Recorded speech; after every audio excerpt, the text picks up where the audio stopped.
Sócrates, el filósofo que encendió el incendio del pensamiento. Hay momentos en la historia en los que un solo hombre, sin riqueza, sin ejército, sin poder político, sin un solo libro escrito, logra desafiar los cimientos de toda una civilización. Un hombre que no se arrodilla ante los dioses de su tiempo, ni los templos, ni los mitos, ni las opiniones populares, ni el prestigio académico, ni las leyes injustas.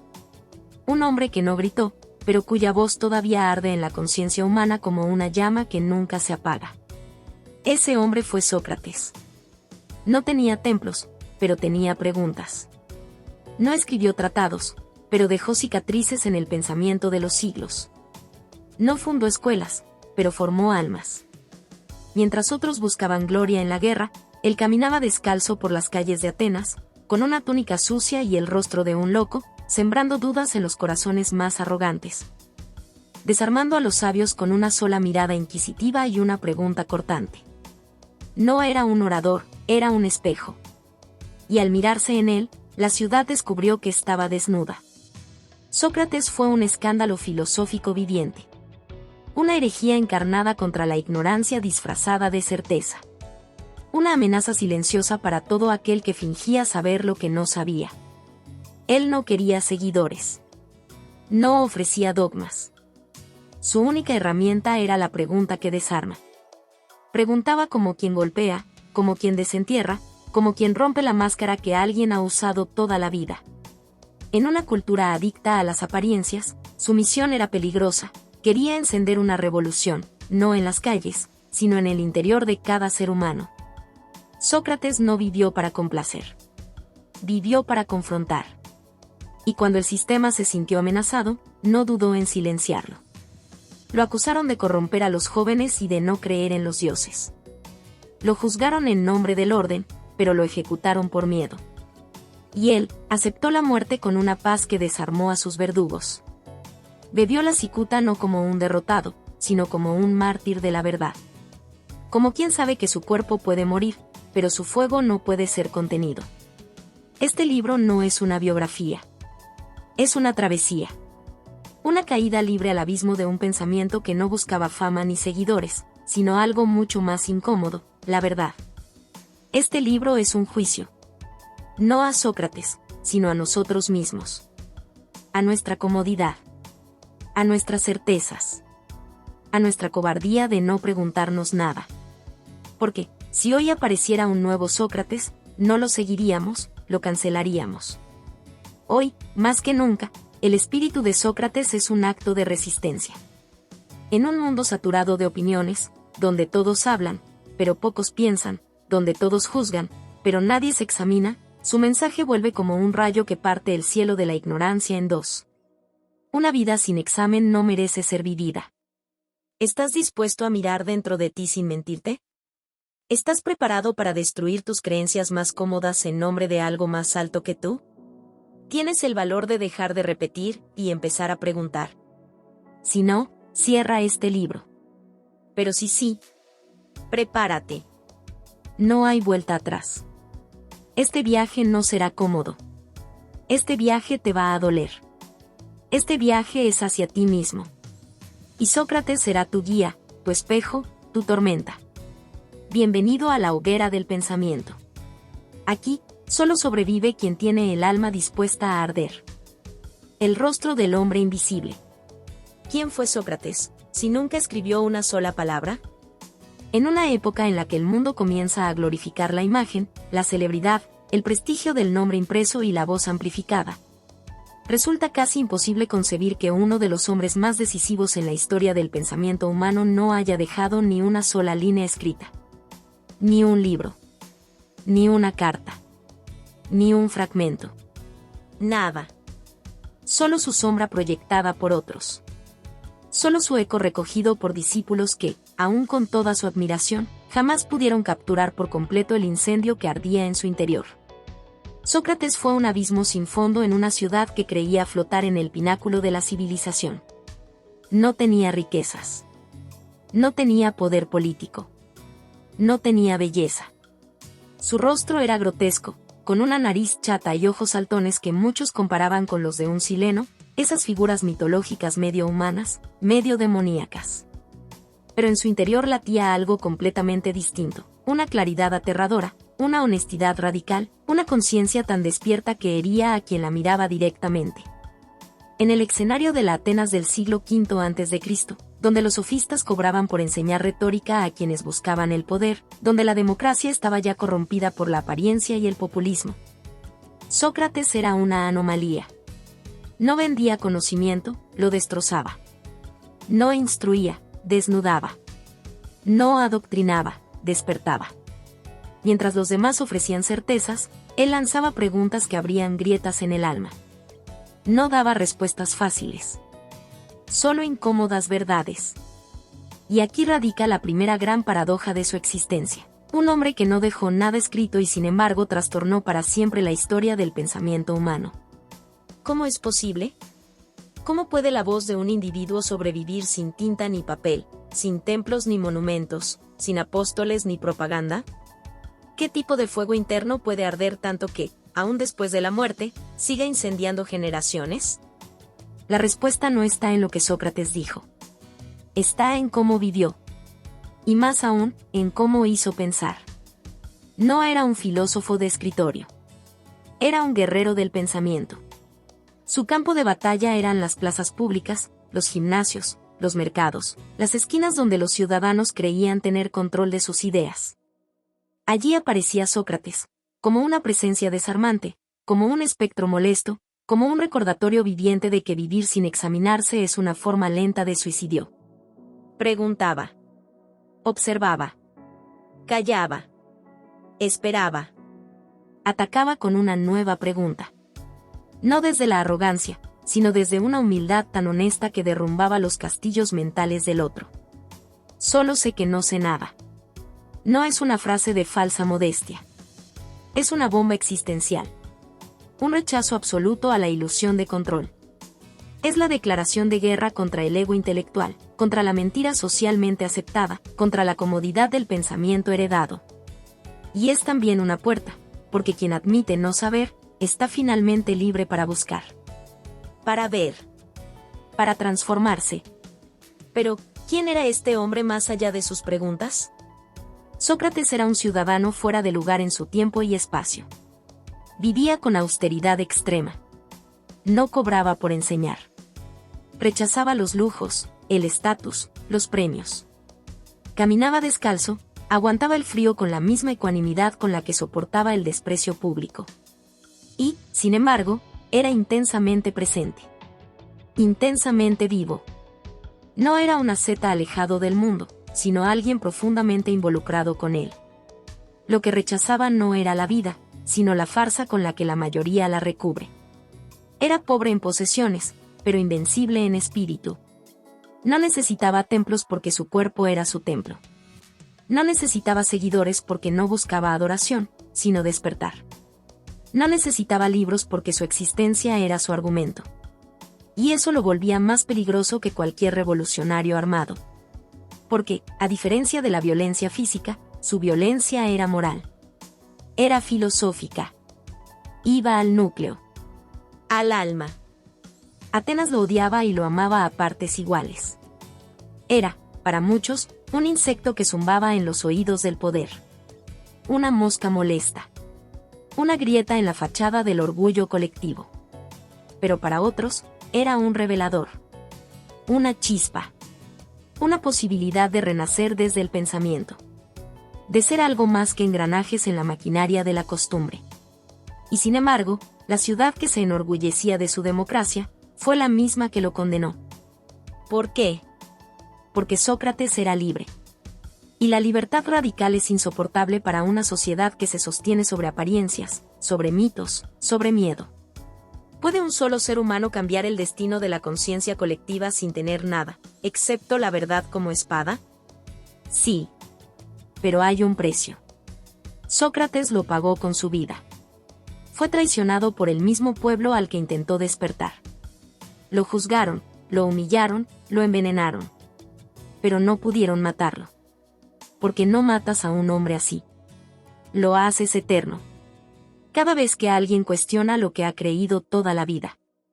Cada vez que una pregunta desarma una certeza cómoda. Cada vez que una persona se atreve a vivir desde la verdad, aunque eso lo deje solo, pobre, y en conflicto con el mundo. Allí está Sócrates. Invisible. Inmolado. Invicto. No necesitas ver su rostro. No necesitas leer sus palabras. Solo necesitas mirar dentro de ti y atreverte a preguntar lo que nadie se atreve. Entonces, y solo entonces, conocerás al hombre invisible. El arte de destruir la ignorancia. La mayéutica como un campo de batalla entre la apariencia y la verdad. Hay un tipo de violencia que no deja sangre, pero sí deja grietas. Una forma de combate que no se libra con espadas ni lanzas, sino con palabras precisas, silencios exactos y preguntas que desnudan el alma. No es visible, pero es devastadora. No se libra en los campos de batalla, sino en la conciencia. No destruye cuerpos, pero pulveriza ilusiones. Esa violencia es el pensamiento verdadero. Y su arma más peligrosa fue el método de un hombre que jamás escribió una línea, la mayéutica de Sócrates. En un mundo saturado de opiniones, dominado por los que hablan más alto, por los que repiten lo que otros ya dijeron, Sócrates introdujo una dinámica que no solo incomodaba, arrasaba. No era un diálogo para acordar. Era una guerra para desnudar. Y en ese campo de batalla, el enemigo no era el otro, era la mentira que cada uno llevaba dentro. La mayéutica no es un juego intelectual. Es una operación a corazón abierto sin anestesia. Es el arte de exponer la ignorancia vestida de certeza. Es el proceso de dar a luz a una idea genuina a través del dolor, del conflicto, de la demolición interna. En su forma más pura, la pregunta socrática es una lanza que atraviesa las palabras, rompe las defensas y te obliga a enfrentarte con lo que eres, no con lo que aparentas. No busca responder. Busca revelar. No apunta a convencer. Apunta a despertar. No es cómoda. Es quirúrgica. Y como toda cirugía profunda, primero infecta, luego sangra, y solo después transforma. Imagina el diálogo como una danza de guerra. Uno habla con la seguridad de quien cree saber. Sócrates lo escucha con una calma temible. Y entonces, pregunta. Solo una. Precisa. Letal. Y la estructura comienza a tambalearse. Porque cuando Sócrates pregunta, no lo hace para que le respondas. Lo hace para que te escuches a ti mismo responder. Allí es donde ocurre la fractura. Allí es donde se revela el abismo, cuando el interlocutor, al intentar justificar su saber, descubre que solo ha repetido, que no ha pensado, que no ha sentido lo que dice. Que no sabe de qué habla. Que es esclavo de ideas heredadas, de discursos institucionales, de palabras sin raíz. Ese momento, ese instante de silencio, de desconcierto, de vergüenza interior, es el nacimiento de la conciencia. La mayéutica no humilla por el placer de humillar. Humilla porque derriba la arrogancia con la única intención de que algo más verdadero, más puro, más propio pueda emerger. Es una pedagogía radical que no se basa en transmitir conocimiento, sino en desenterrarlo. Porque para Sócrates, la sabiduría no se impone desde afuera. Se alumbra desde adentro. Pero para eso hay que estar dispuesto a morir. No físicamente, sino en el plano más íntimo, matar la máscara, demoler el ego, desarticular la seguridad falsa. En cada plaza, en cada conversación, en cada encuentro, Sócrates practicaba esta forma de duelo filosófico. A menudo con jóvenes ansiosos por saber, otras veces con políticos, sofistas o sacerdotes que ostentaban verdades talladas en piedra. Y una y otra vez, el resultado era el mismo, el derrumbe. No por arrogancia. No por burla. Sino por convicción. Por fidelidad a una idea inquebrantable. Que nadie puede vivir una vida plena si no se atreve a enfrentarse con su propia ignorancia. Y es aquí donde la filosofía de Sócrates se vuelve no solo radical, sino peligrosa. Porque si la ignorancia no es reconocida, se convierte en ideología. Si la ignorancia se reviste de certezas, se convierte en poder mal ejercido. Si la ignorancia gobierna, legisla o predica, corrompe todo lo que toca. Por eso su método no podía ser tolerado por el sistema. Porque la mayéutica es un espejo que nadie quiere sostener frente a sí mismo. Y, sin embargo, Sócrates lo sostenía una y otra vez. Sin furia. Sin imposición. Solo con una serena e inquebrantable presencia que hacía temblar los cimientos del pensamiento superficial. Y ahora, siglos después, la pregunta resuena con más fuerza que nunca. ¿Estás seguro de lo que crees saber? No es una pregunta retórica. Es una bomba de tiempo. ¿Realmente sabes lo que dices saber sobre el amor, la justicia, el bien, la vida, la muerte, el alma? ¿Tus creencias son tuyas o las heredaste como quien hereda una enfermedad? ¿Has pensado alguna vez sin repetir? ¿Has sentido tus palabras antes de defenderlas? La filosofía de Sócrates no busca respuestas. Busca incendios. Y si algo en ti tiembla al leer esto, si sientes rabia, incomodidad o duda, no lo reprimas. Esa es la señal de que estás vivo. Esa es la herida por donde puede entrar la verdad. La verdadera sabiduría no comienza cuando uno sabe, sino cuando uno se derrumba al descubrir que no sabe nada. Y desde esas ruinas, puede comenzar una vida diferente. Sócrates no te da respuestas. Te pone frente al abismo y te pregunta si tienes el coraje de mirar hacia adentro. No espera que salgas ileso. Solo espera que salgas auténtico. Este capítulo no es un texto. Es una provocación. Es una pregunta ardiendo. ¿Vas a mirar hacia otro lado o vas a responder? La ética del alma inquebrantable. La virtud como destino y la vida como examen perpetuo. En un mundo que ha aprendido a sobrevivir en la superficie, donde el éxito se mide en aplausos, donde el valor se asocia al capital, y donde la moral se acomoda al mercado, hablar del alma suena casi ridículo. En una época que glorifica la imagen y sepulta el silencio interior bajo toneladas de estímulos, hablar de virtud suena arcaico. Y, sin embargo, hubo un hombre, sucio, descalzo, pobre y feo, que afirmó con la certeza de quien no necesita más pruebas que su propia vida, que el centro de toda existencia humana está en el alma. No en el cuerpo, no en el apellido, no en los votos, no en las apariencias. En el alma. En su integridad. En su coherencia. En su estado de salud invisible, pero real. Ese hombre fue Sócrates. Y lo que defendió hasta su último aliento fue una revolución que el mundo aún no sabe cómo aceptar, la revolución interior. Para Sócrates, el mayor acto político no era pronunciar un discurso ni escribir un tratado, sino vivir desde la verdad. La ética, para él, no era un código escrito por legisladores o dioses, sino una brújula nacida del conocimiento profundo de uno mismo. La verdadera virtud no se aprende, se conquista. No se impone, se cultiva.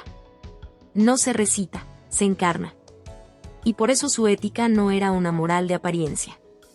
No hablaba de buenos modales ni de cumplir leyes por miedo. Hablaba de transformarse por dentro hasta volverse inviolable. De volverse tan profundamente lúcido que nada, ni la injusticia, ni la muerte, ni la opinión ajena, pudiera arrancarte de ti mismo. No hay revolución más radical que esa. Mientras el mundo se agita por cambiar gobiernos, crear sistemas, destruir estructuras, Sócrates susurra una verdad incómoda. No se puede cambiar el mundo si antes no has conquistado tu alma. La virtud, en su visión, no es una cuestión de fe ni de obediencia. Es el fruto maduro del conocimiento verdadero. No se puede hacer el bien sin saber qué es el bien. Y no se puede saber qué es el bien si no te conoces a ti mismo con brutal honestidad. Aquí la ética no se separa del conocimiento. Son la misma llama. Por eso decía que nadie obra mal a propósito. Que todo mal es ignorancia. No una ignorancia de libros, sino una ignorancia del alma. Quien miente, traiciona, roba, hiere o destruye, no lo hace por maldad esencial, sino porque está dormido, confundido, ciego en su interior. Porque ha vivido una vida sin examen, sin cuestionamiento, sin reflexión. Porque no ha hecho la pregunta que lo incendie por dentro. Y en este punto, Sócrates se vuelve peligroso.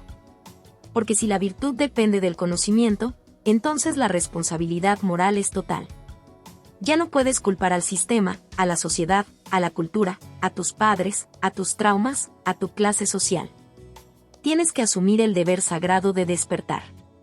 De buscar. de examinarte sin tregua, de quemar lo falso. Y eso, para una sociedad adicta a culpar a otros, es inaceptable.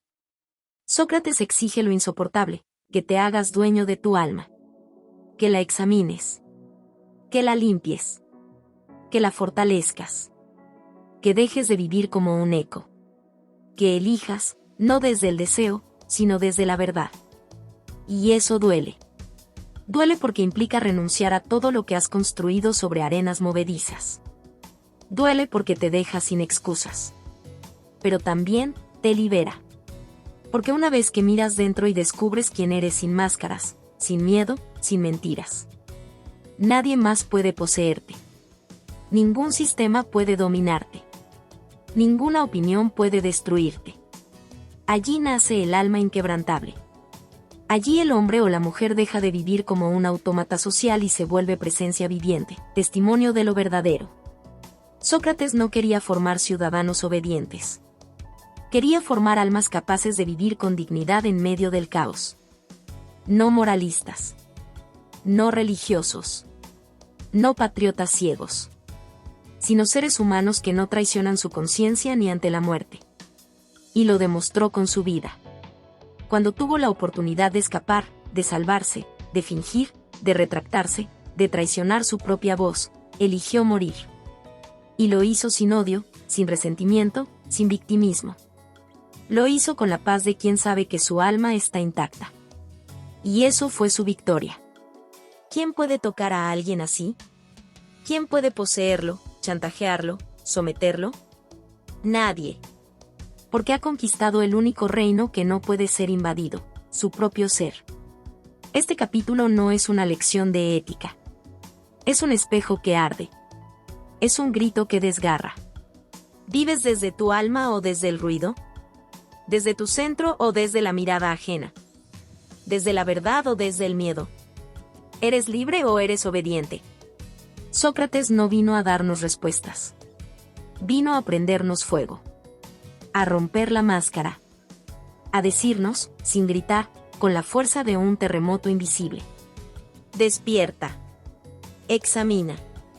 Vive con el alma limpia, o no vivas en absoluto. No hay redención sin autoconocimiento. No hay libertad sin verdad. Y no hay virtud sin lucha.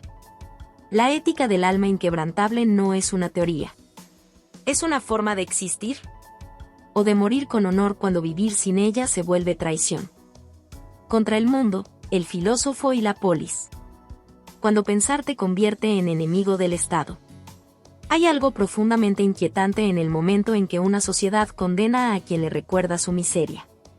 Cuando la verdad ya no puede ser ignorada, cuando el pensamiento se vuelve un acto de resistencia, y cuando la sola existencia de un hombre libre resulta intolerable, el sistema reacciona con violencia.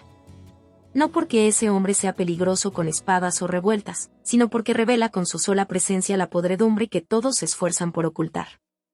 Así ocurrió con Sócrates. Atenas, la gloriosa cuna de la democracia, del arte, de la retórica, de la belleza intelectual, de las asambleas abiertas y el pensamiento público, no pudo tolerar la libertad interior de un solo hombre.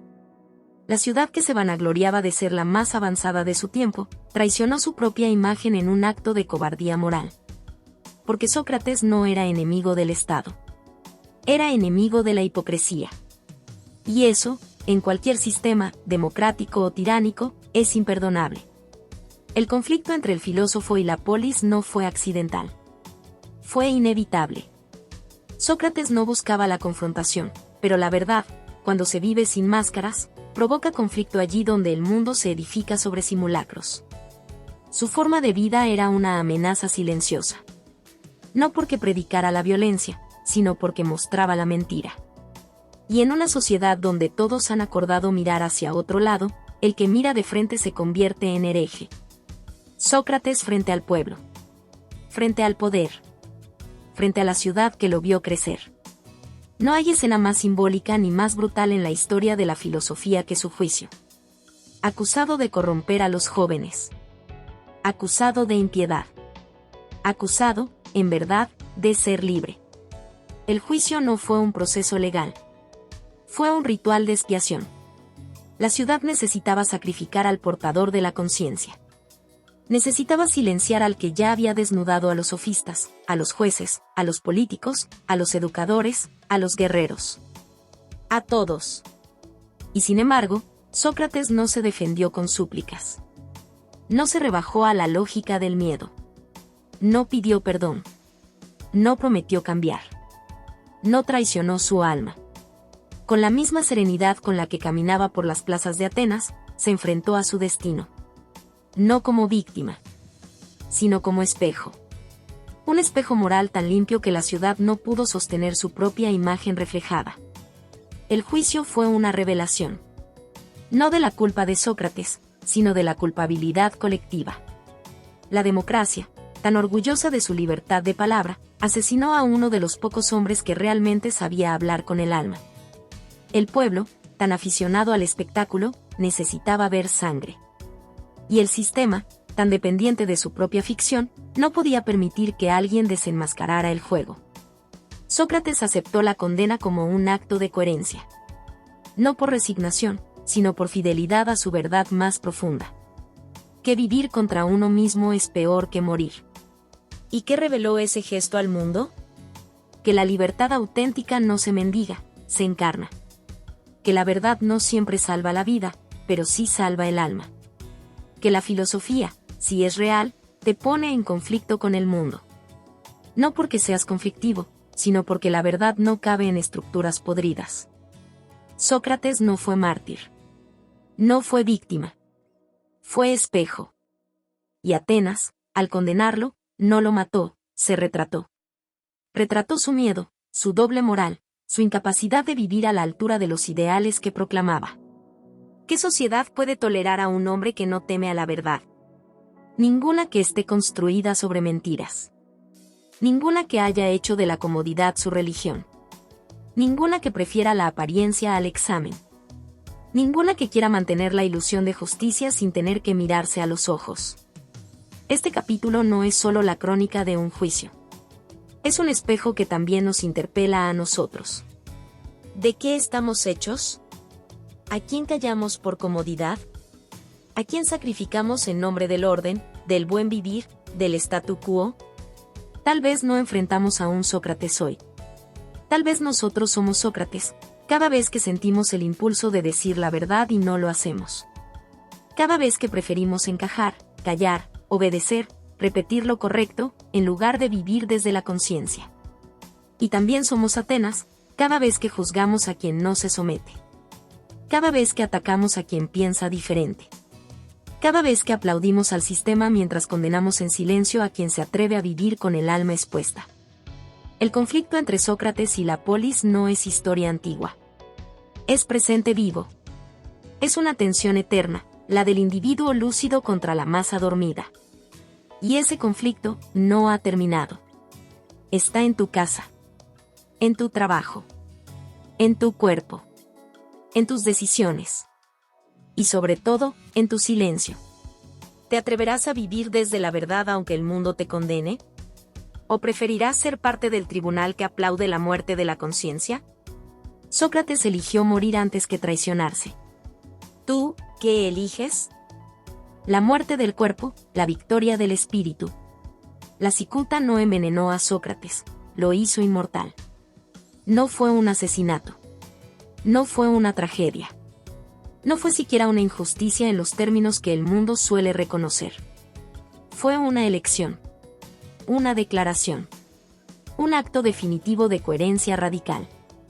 Sócrates, solo en la celda, rodeado de piedra fría y tiempo espeso, sabía que cada respiración era una cuenta regresiva. Afuera, el mundo seguía su curso, los jueces que lo condenaron dormían tranquilos, los ciudadanos comentaban su suerte entre sorbos de vino, los filósofos que lo admiraban temblaban, no por su muerte, sino por lo que ella les exigía mirar. Y dentro, allí en la penumbra de esa prisión donde la historia entera contuvo el aliento, un hombre decidió no traicionar su alma, aunque eso significara ofrecer su cuerpo. Aquí no hubo mártires santificados ni epopeyas gloriosas. Hubo sangre que no se vio, gritos que no se escucharon, heridas que no dejaron rastro. Pero hubo fuego. Uno que no se apagó con la cicuta, sino que ardió más allá del tiempo, rompiendo el límite entre la muerte y la eternidad. ¿Qué ocurre en un alma que no suplica clemencia, aun cuando la muerte toca la puerta? ¿Qué clase de fuerza, o locura, o lucidez, hace que un hombre, con hijos, amigos, discípulos, afectos, decida no escapar cuando todo el mundo le ofrece la salida? Critón, uno de sus más fieles amigos, llega hasta su celda con una propuesta clara: hay una ruta de huida. Hay dinero. Hay aliados. Hay vida más allá de esas paredes. Pero Sócrates no huye. Y no lo hace por orgullo. Ni por tosudez. Ni por temor a ser perseguido. Lo hace porque escapar sería negar todo lo que ha enseñado. Si el alma es lo más valioso, si la integridad es el camino de la sabiduría, si la justicia no depende de los jueces sino de la conciencia, entonces huir sería convertirse en aquello que siempre combatió. Sería permitir que el miedo decida. Sería matar su verdad antes que el veneno lo alcance. Y eso, para él, era peor que morir. El momento de la muerte no es una escena solemne, sino una confrontación final entre lo humano y lo eterno. Sócrates, en silencio, recibe la copa. La observa. La sostiene. No hay temblor. No hay súplica. No hay drama. Solo una aceptación brutalmente lúcida. Una calma que hiere. Una serenidad que desarma. Porque el cuerpo puede ser asesinado. Pero el espíritu que ha conocido la verdad ya es invencible. Con cada gota de cicuta que entra en su sangre, Sócrates no desaparece, se eleva. El veneno no lo destruye, lo consagra. Lo transforma en símbolo. En desafío eterno. En pregunta viva. Su cuerpo cae. Su alma se vuelve un estandarte invisible para todo aquel que, en algún rincón de la historia, se atreva a vivir con integridad. La muerte de Sócrates no es una derrota. Es la afirmación más alta de la vida vivida desde el alma. En una sociedad que enseña a sobrevivir a cualquier precio, él enseñó a morir con sentido. En una cultura que premia la adaptación, él encarnó la disidencia sagrada. En un mundo que le teme a la muerte, él la miró a los ojos y dijo: no tengo nada que temer, porque no he traicionado mi alma. Ese silencio, su último acto, fue más poderoso que cualquier grito revolucionario. Porque no buscó venganza, ni justicia pública, ni redención histórica. Buscó, simplemente, ser coherente hasta el final. ¿Y tú, serías capaz? ¿Serías capaz de no huir cuando todos te ofrecen una salida fácil? ¿Serías capaz de sostener tus principios aunque el mundo entero te condene? ¿Serías capaz de mirar la muerte con la calma de quien sabe que ha vivido con el alma despierta? La cicuta no envenenó a Sócrates. Envenenó la conciencia colectiva. Dejó un eco que no cesa. Una incomodidad que atraviesa los siglos. Su muerte no fue el final de su filosofía. Fue su culminación. Fue su grito silencioso al universo. He sido fiel. He sido libre. He sido verdadero. Que el mundo haga lo que quiera, yo ya he vencido. El cuerpo cayó. Pero el espíritu ascendió. No al cielo de los dioses, sino al corazón de todo aquel que, siglos después, siente en su pecho la urgencia de vivir con autenticidad. Porque Sócrates no murió por una idea. Murió por una certeza que ardía más fuerte que el miedo. Y ese fuego, si lo dejas entrar, podría cambiarte para siempre. El eco infinito del pensador que no escribió. De Platón a Nietzsche, de Jesucristo a la Ilustración, todos escucharon su voz. Fue asesinado, sí. Pero no murió. Callaron su boca, pero no su pregunta. Le envenenaron el cuerpo, pero no el alma de la humanidad. Y eso, precisamente eso, es lo que lo hace eterno. Porque Sócrates no es solo un personaje de la historia. Es una herida abierta en la conciencia de Occidente. Una grieta luminosa en el tejido de la comodidad intelectual. Una inquietud que no cesa. No escribió ni una sola palabra, y sin embargo, todo fue escrito a partir de él. Como si su silencio fuera el aliento primero de toda filosofía. como si su decisión de no dejar textos fuera una forma de condenarnos, o de liberarnos, a seguir buscándolo, no en tratados, sino en nosotros mismos. Y ahí está su milagro. Sócrates no dejó libros, pero dejó un temblor. Una vibración que atraviesa los siglos y se instala en el pecho de todo aquel que, alguna vez, se atrevió a preguntar: ¿quién soy? ¿Qué es lo justo? ¿Qué es el bien? ¿Para qué vivir? Sócrates no nos dio respuestas, porque sabía que eso sería una traición. Nos dio la sed, la herida, la incomodidad, y una brújula interior que aún nos sacude cuando la vida se disfraza de rutina. Platón fue el primero en escucharlo con la fuerza del discípulo que no solo memoriza, sino que se deja consumir. A través de él, Sócrates se multiplicó, se volvió personaje y profeta, voz y fuego. Platón no escribió para que Sócrates viviera, sino porque sabía que no podía morir. Los diálogos platónicos no son homenajes. Son campanas que resuenan en el abismo del pensamiento. Cada pregunta socrática allí lanzada no busca entender el mundo, sino despertarlo. En cada línea, hay una emboscada contra la ignorancia. En cada argumento, un acto de guerra contra la comodidad de creer sin saber. Pero la historia no se detuvo allí. La ética de Jesucristo, sin ser filosófica en el sentido técnico, comparte con Sócrates una radicalidad del alma que no puede pasarse por alto. Ambos eligieron morir antes que negar su verdad. Ambos incomodaron a los poderosos, no por rebelión política, sino por una forma de vivir que cuestionaba los cimientos de la cultura. Ambos enseñaron no con tratados, sino con el ejemplo. Y ambos entendieron que la verdadera transformación del mundo empieza en el ser humano desnudo ante su propia conciencia. Aunque separados por cultura y contexto, Sócrates y Jesús aparecen como dos rostros de la misma tempestad espiritual. No son teóricos, son terremotos. Más adelante, la Ilustración retomaría ese eco con una forma distinta, más racional, más sistemática, pero igualmente atravesada por la herencia socrática. La creencia en la razón como guía moral. La urgencia de la autonomía del pensamiento. La afirmación de que una vida no examinada no merece ser vivida. Voltaire, Rousseau, Diderot, todos bebieron de esa fuente, a veces sin nombrarla, a veces sin entenderla del todo. Porque Sócrates no es una doctrina. Es un desafío. Un veneno que despierta. Una llama que exige arder. Y cuando parecía que el mundo moderno se alejaba de esa inquietud, llegó Nietzsche.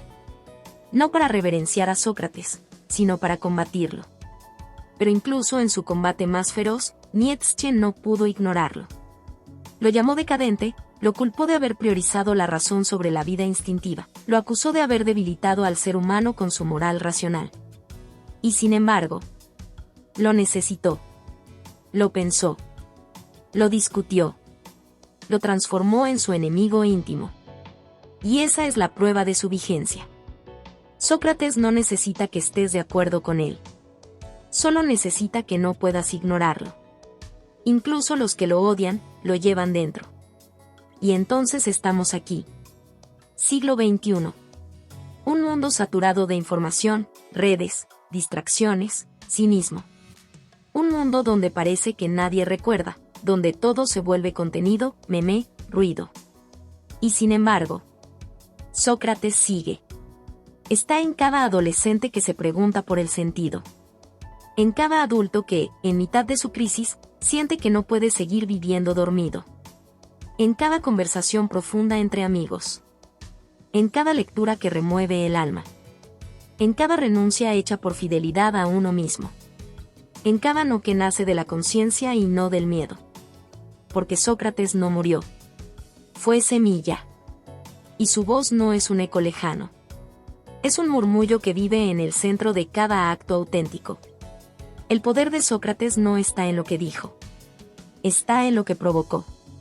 No dejó libros porque quería dejar una herida. Una que arda. Una que no cierre. Una que obligue a pensar, a dudar, a quemar lo falso. Y por eso, aunque lo mataron, no lograron callarlo. Porque hay algo que ninguna ciudad, ninguna ley, ningún tribunal, ningún veneno puede matar. La conciencia de un ser humano que ha despertado. Y esa conciencia sigue preguntando, sigue hurgando, sigue incomodando.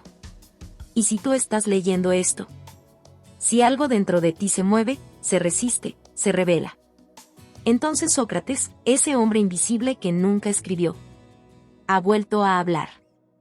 El juicio del siglo, ¿y si Sócrates volviera hoy? La sociedad del espectáculo frente al pensador del alma. Imagínalo. No como estatua polvorienta ni como figura de bronce en un parque filosófico. No como personaje de libro ni como ícono de sabiduría en citas de redes sociales. Imagínalo vivo. Presente. Real. Camina por tu calle. Se sienta frente a ti. Mira tus ojos. Y pregunta. No afirma. No pontifica. No sermonea. Solo pregunta. Con esa calma hiriente, con esa claridad desarmante, con esa maldita lucidez que desnuda incluso a quienes creen estar vestidos con todas las respuestas. Y entonces ocurre. La incomodidad. El temblor. El juicio no es hacia él. Es hacia ti. ¿Y si Sócrates volviera hoy? Lo invitaríamos a los programas de debate, para aplaudirlo desde la superficie, para luego silenciarlo entre comerciales. ¿Le daríamos espacio en redes solo para convertirlo en meme? ¿Lo acusaríamos de extremista, de desestabilizador, de enemigo de lo políticamente correcto? ¿Soportaría esta era de egos inflamables, verdades precocinadas y emociones frágiles su mirada que todo lo atraviesa? No. La sociedad que tolera la hipocresía mejor que la verdad, volvería a juzgarlo. Pero esta vez no le daría cicuta.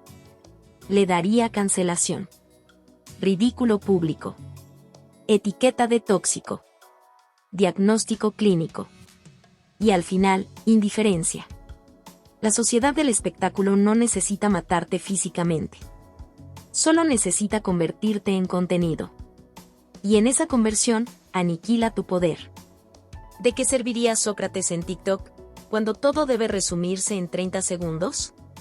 ¿Quién lo escucharía si no promete respuestas inmediatas, soluciones fáciles, fórmulas de éxito? ¿Quién lo soportaría cuando sus preguntas te obligan a ver que toda tu vida está sostenida por una colección de máscaras, dogmas heredados y miedos no examinados? Este capítulo no es una ficción distópica. Es un espejo. Porque Sócrates no necesita reencarnar para confrontarnos. Ya está aquí. En cada momento de silencio donde algo dentro de ti sabe que estás mintiéndote. En cada elección que haces desde el miedo, no desde la verdad. En cada relación que sostienes por hábito, no por amor. En cada creencia que repites sin cuestionar. En cada sí que pronuncias cuando en realidad querías decir no. Ese es el juicio. Y tú estás en el banquillo. Imagínalo entrando a una universidad moderna. Interrumpe una clase. No con gritos, sino con una sola pregunta. ¿Qué es el conocimiento? No la definición de Wikipedia. No la que viene en el manual. Sino esa que, cuando la pronuncias, te arde. Esa que no puedes recitar sin mirarte al espejo. El aula, incómoda. El profesor, nervioso. Los alumnos, irritados. Porque el método socrático no educa, incendia. Y en un mundo que ha hecho del adormecimiento una pedagogía. Quemar la ignorancia duele. ¿Y si Sócrates llegara a tu trabajo? No a darte coaching, no a hacerte más productivo. Sino a preguntarte. ¿Por qué haces lo que haces? ¿Para qué vives? ¿Es esto libertad o una jaula de oro? Te incomodaría. Te haría ver que tu sueldo no compra sentido. Te haría reconocer que tu éxito es una construcción artificial. Que vives para agradar, no para ser. Y lo odiarías. Porque nadie soporta tanto espejo. Y si te lo cruzaras en la calle, en medio del caos moderno, pantallas, tráfico, notificaciones, ruido, influencers, discursos de autoayuda. Y él, sin levantar la voz, solo dijera. ¿Vives desde ti o desde lo que esperan de ti? ¿Qué harías? ¿Te reirías de él como un loco? ¿Cambiarías de acera para evitar el contacto? ¿Lo grabarías para hacerte viral? ¿Lo insultarías por juzgarte? ¿O lo escucharías y temblarías? Porque si lo escuchas de verdad, si dejas que entre, nada volverá a ser igual. Y entonces la pregunta final de este capítulo. La que Sócrates ya no puede hacerte, pero tú sí puedes hacerte a ti mismo. La que no cabe en libros ni en discursos ni en algoritmos ni en likes. La que está debajo de todas las demás. La que, si eres honesto, arde como la cicuta. ¿Estás viviendo una vida que merece ser vivida? Si Sócrates volviera hoy, no nos daría respuestas. Nos despojaría de las falsas. Nos arrebataría el consuelo barato, el dogma complaciente, la identidad fabricada. Y nos dejaría solos. Frente a nuestra conciencia. Frente al vértigo de vivir con autenticidad. No es un capítulo de filosofía. Es una llamada. Es un zarpazo. Es la cicuta que espera en tu escritorio, en tu cama, en tu pantalla. Sócrates vuelve cada vez que dejas de mentirte. Cada vez que eliges el silencio para escuchar tu alma. Cada vez que dices la verdad aunque todo se derrumbe. Y entonces, por fin, la pregunta se hace carne. ¿Te esconderás o despertarás? La historia de Sócrates. No es simplemente un relato antiguo sobre un hombre y su pensamiento. Es una epopeya viviente, un incendio que arde sin consumirse. Una herida abierta en el alma de la humanidad que aún sangra y revela verdades esenciales sobre nuestra existencia, nuestra sociedad y sobre nosotros mismos. Más allá de la biografía o del hecho histórico, Sócrates encarna el desafío radical que enfrenta cada ser humano cuando se encuentra con la pregunta más profunda: ¿qué significa vivir con integridad? ¿Qué precio estamos dispuestos a pagar por la verdad? Sócrates apareció en Atenas en un momento de gloria y decadencia, en una polis que se creía cuna de libertad, pero que ocultaba en sus entrañas la tiranía de la ignorancia y la hipocresía. En ese entorno, su vida fue un acto de rebeldía permanente, no contra un enemigo externo, sino contra la comodidad interior, contra las certezas fáciles, contra las máscaras que la sociedad impone para disfrazar la confusión y el miedo. El hombre que no escribió ni una palabra, que no dejó tratados ni dogmas, se convirtió en la chispa que encendió la llama del pensamiento crítico, la conciencia moral y la lucha interna. Fue un fuego que no buscaba destruir, sino purificar, que no exigía obediencia, sino despertar. El método socrático, la mayéutica, fue un campo de batalla. Un combate brutal entre la apariencia y la verdad, entre el ruido vacío y el grito silencioso del alma que busca reconocerse. En cada pregunta que lanzaba, en cada contradicción que hacía aflorar, no ofrecía refugio ni respuestas tranquilizadoras. Al contrario, sangraba certezas y exponía el abismo en el que muchos vivían dormidos. Esta herida provocó rechazo, miedo y finalmente condena. Porque la verdadera revolución, la revolución del alma, es demasiado incómoda para un mundo que prefiere la anestesia de la ilusión y la mentira. Sócrates nos enseñó que la ética no es un conjunto de normas externas, sino la fidelidad a uno mismo, la búsqueda incansable de la virtud como un destino ineludible. Su vida fue un examen perpetuo, un acto constante de afirmación radical de la vida en su dimensión más profunda y dolorosa. Nos mostró que la libertad auténtica nace del conocimiento interior y que la ignorancia es la raíz de toda esclavitud y sufrimiento. Pero también nos advirtió que esta búsqueda conlleva un precio: la ruptura con lo establecido, el enfrentamiento con la masa, la soledad del pensamiento verdadero. Su juicio fue el momento en que la democracia de Atenas reveló su tragedia más profunda: la incapacidad de tolerar la verdad cuando ésta desafía el orden. No fue un proceso justo, sino una ejecución moral. La ciudad que se jactaba de su libertad sacrificó al hombre que mejor la entendía. Y Sócrates, lejos de ser víctima, se convirtió en espejo de la hipocresía colectiva, en símbolo de la valentía absoluta. Su decisión de no huir, de aceptar la muerte antes que renunciar a sus principios, es el testimonio más poderoso de coherencia ética en la historia. La muerte de Sócrates, lejos de ser un final, fue una victoria del espíritu sobre el cuerpo. Su último acto fue un grito silencioso que retumba a través de los siglos, un mensaje claro para toda la humanidad: vivir sin integridad es morir lentamente. Pero morir con el alma intacta es la forma más sublime de libertad. La cicuta no envenenó solo su cuerpo, sino la conciencia colectiva, dejando una semilla de inconformidad y búsqueda que germinaría en Platón, en la ética cristiana, en la Ilustración, en los existencialistas. Y en cada pensamiento que se atreve a cuestionar el statu quo. Hoy, en una sociedad saturada de ruido, apariencias y verdades prefabricadas, el espíritu de Sócrates sigue vivo y más necesario que nunca. Su voz no es un eco lejano, sino una urgencia presente, un desafío para cada uno. ¿Eres capaz de mirarte sin miedo? ¿De cuestionar tus certezas, tus miedos, tus compromisos? ¿Estás dispuesto a vivir con la honestidad brutal que exige la libertad verdadera, aunque eso signifique estar en contra del mundo?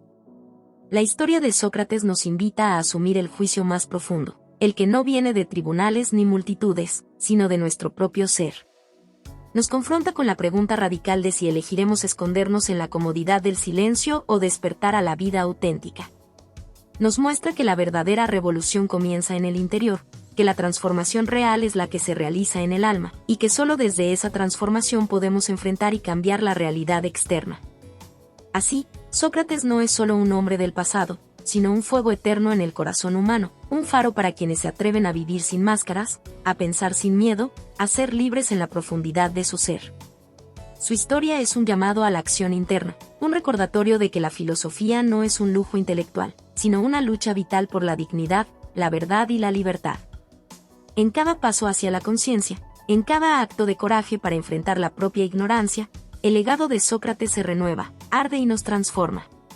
Porque al final, la historia de Sócrates es la historia de cada alma que se niega a ser prisionera, que busca la luz en medio de la oscuridad, y que entiende que vivir con verdad es, al mismo tiempo, la mayor de las batallas y el más glorioso de los triunfos. Hola a todos. Si te ha gustado esta historia, déjame un comentario y cuéntame qué parte te atrapó más o qué emociones despertó en ti. No olvides suscribirte al canal, activar la campanita y darle me gusta. Tu apoyo nos ayuda a seguir creando contenido emocionante y lleno de emociones. ¿Qué otros temas de historias te gustarían ver en el canal? Tus ideas podrían inspirar nuestra próxima trama con giros inesperados. Gracias por acompañarnos, nos vemos en el próximo video.